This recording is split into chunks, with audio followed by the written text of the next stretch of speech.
आज का टॉपिक है स्थिर वैद्युत बल संरक्षी बल। तो मान लेते हैं स्थिर वैद्युत क्षेत्र में, यहाँ पर हम लोग क्या मानते हैं, एक विद्युत क्षेत्र। तो ये क्या है, एक स्थिर वैद्युत क्षेत्र है। यहाँ पर मान लेते हैं दो बिंदु ए और बी है। ठीक, अब ए पर जो हमारा कोई परीक्षण आवेश Q0 रखा हुआ है। जो ये क्या होता है, ये जो परीक्षण आवेश Q0 है वो ए से कहाँ पर जाता है, बी तक। तो ए से बी तक जाने में वो पथ 1 मार्ग का अनुसरण करता है। फिर परीक्षण आवेश बी से ए तक जाने में पथ 2 मार्ग का अनुसरण करता है। तो यहाँ पर क्या माना हमने, स्थिर वैद्युत क्षेत्र में दो बिंदु ए और बी है। यदि परीक्षण आवेश Q0 को पथ 1 के अनुसार ए से बी तक लाने में किया गया कार्य को किससे प्रदर्शित करते हैं, W से, लेकिन ए से बी तक ला रहे हैं परीक्षण आवेश को, तो यहाँ पर क्या हो जाएगा, WAB। WAB का मतलब क्या है कि परीक्षण आवेश Q0 को ए से बी तक ला रहे हैं। तो लाने में किया गया कार्य क्या हो, WAB। किसको ला रहे हैं, परीक्षण आवेश Q0 को। तो यहाँ पर अपॉन Q0 ये किसके बराबर होगा, विभवांतर के। तो यहाँ पर जो विभवांतर होगा, विभवांतर को हम लोग V से प्रदर्शित करते हैं। तो यहाँ पर दो बिंदु है, तो इसका विभवांतर कैसे निकालेंगे, अंतिम विभव माइनस प्रारंभिक विभव। तो ए से बी तक R है, तो अंतिम क्या है, B, और प्रारंभिक क्या है, A। तो यहाँ पर हम लोग कैसे लिख सकते हैं, VB माइनस VA। इसको मान लेंगे हम लोग समीकरण नंबर 1। अब हमारा परीक्षण आवेश कहाँ पर पहुँचा है, B पर पहुँचा है। अब परीक्षण आवेश जो B है, परीक्षण आवेश Q0 B से A तक जाने में पथ 2 मार्ग का अनुसरण करेगा। तो B से A तक जाने में किया गया कार्य क्या हो जाएगा, WBA। BA का मतलब B से A में जा रहा है। कौन जा रहा है, परीक्षण आवेश Q0। तो ये यहाँ पर विभवांतर क्या लगेगा हमारा, VA माइनस VB। समीकरण नंबर 2। अब हम लोग क्या करेंगे, समीकरण 1 और 2 को जोड़ देंगे। तो जोड़ेंगे तो क्या हो जाएगा, WAB upon Q0 plus WBA upon Q0 equal to VB minus VA plus VA minus VB। Plus minus cut जाएगा, तो हमको क्या प्राप्त होगा, 0 प्राप्त होगा। इसका मतलब क्या है कि एकांक धन आवेश को स्थिर वैद्युत क्षेत्र में किसी बंद परिपथ में चलाने पर किया गया कुल कार्य किसके बराबर होता है, 0 के बराबर होता है। इससे क्या प्रूफ होता है कि हमारा जो स्थिर वैद्युत बल है वो कौन सा बल होता है, संरक्षी बल होता है। और स्थिर वैद्युत बल की प्रकृति भी क्या होती है, संरक्षी होती है। अगला टॉपिक पढ़ेंगे, बिंदु आवेश के कारण किसी बिंदु पर विभव।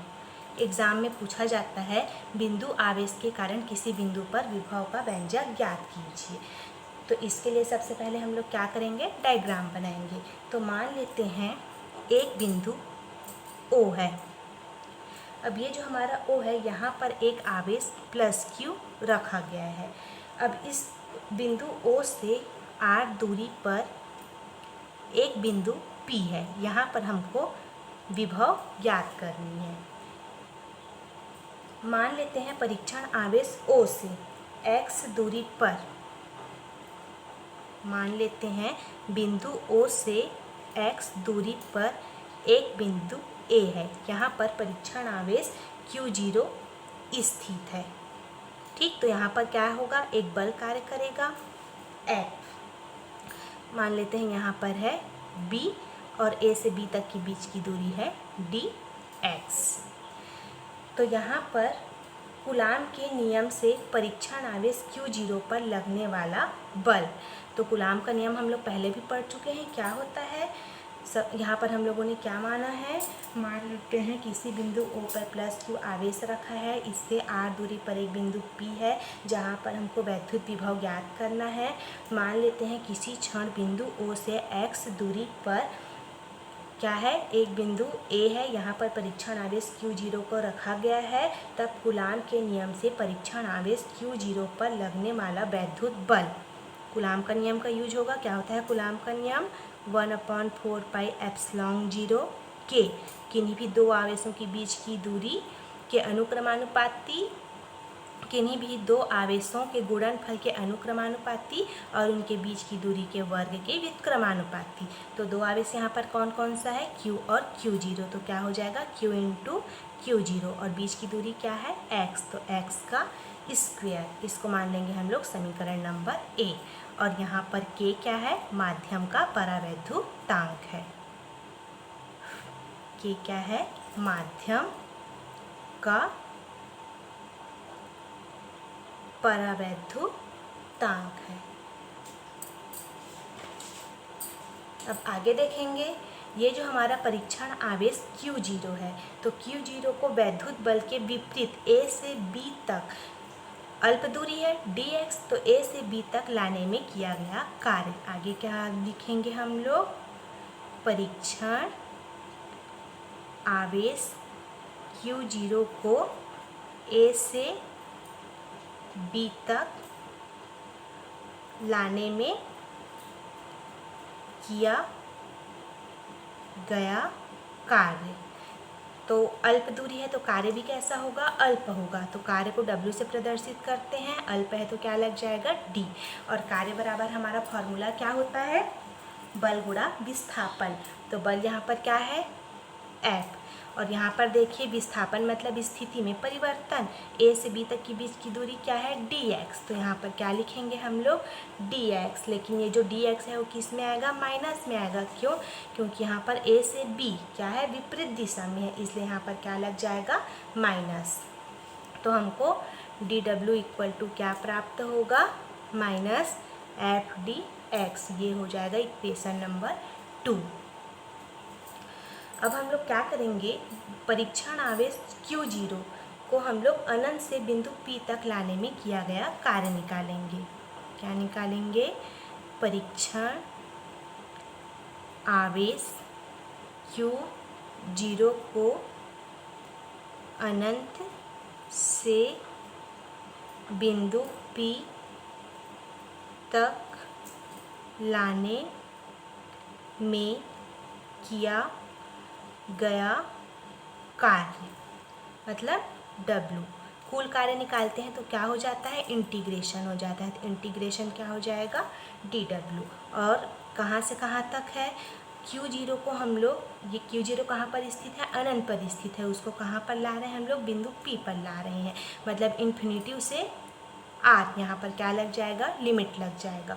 तो यहाँ पर हम लोग क्या लगा देंगे, इन्फिनिटी से R लिमिट लगा देंगे, और dW का मान क्या है, -Fdx।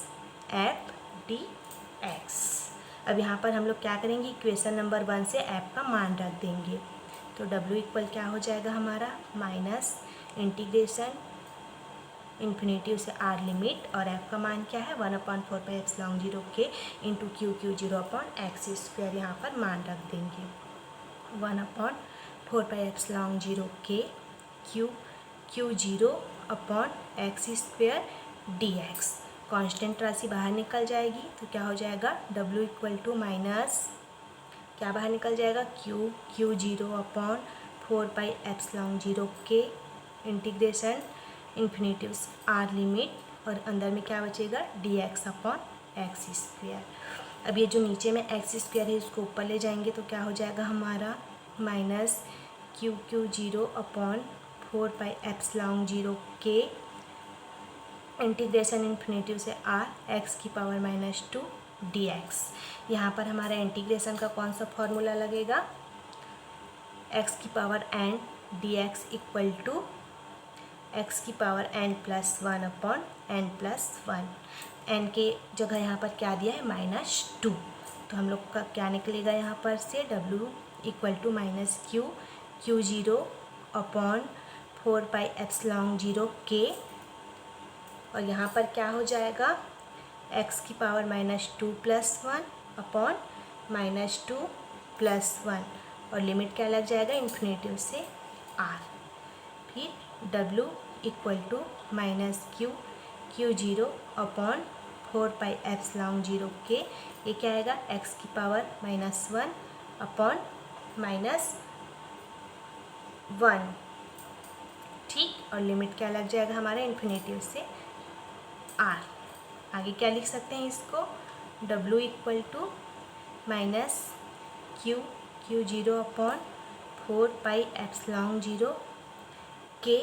अब यहाँ पर क्या हो जाएगा, माइनस x की पावर -1 है तो इसको कैसे लिख सकते हैं, -1 अपॉन x, तो x, तो ये क्या हो जाएगा इन्फिनेटिव से r। अब यहाँ पर हम लोग लिमिट लगाएंगे, तो upper limit minus lower limit, तो x की जगह एक बार r और एक बार क्या लगाएंगे इन्फिनेटिव, तो क्या हो जाएगा ये W equal to minus q q zero upon 4πε0 के, क्या हो जाएगा -1 अपॉन r और minus minus plus 1 upon infinity. अब 1 अपॉन इन्फिनेटिव का मान क्या होता है 0, तो W equal to minus q q zero upon 4πε0 के इंटू -1 अपॉन r, माइनस और माइनस का इंटू प्लस, तो W equal to q q zero upon 4πε0 के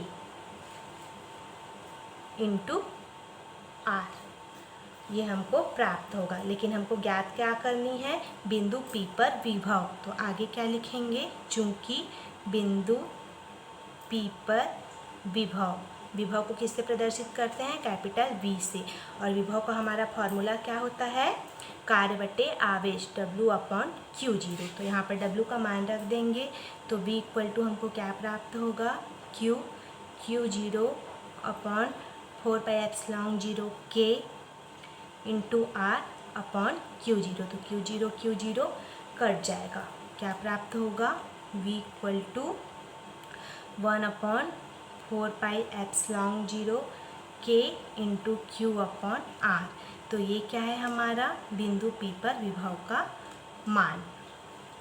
अब मान लेते हैं वायु या निर्वात में k का मान क्या है 1, तो इस समीकरण में k इक्वल टू 1 रखेंगे तो हमको क्या प्राप्त होगा v equal to 1 upon 4πε0 q upon r। अब यदि मान लेते हैं r इक्वल टू क्या हो इन्फिनेटिव हो, तो r इक्वल टू इन्फिनेटिव रखेंगे तो v इक्वल टू क्या हो जाएगा 1 अपॉन 4πε0 इंटू क्यू अपॉन 0, मतलब हमारा मान क्या होगा 0, मतलब v इक्वल टू हमको क्या मान प्राप्त होगा 0। तो अनंत पर अगर क्या हो परीक्षण आवेश Q0 स्थित हो तो वहाँ पर विभव का मान क्या होता है 0 होता है। यह ऑब्जेक्टिव में पूछा जा सकता है कि अनंत पर स्थिर वैद्युत विभव क्या होती है 0 होती है।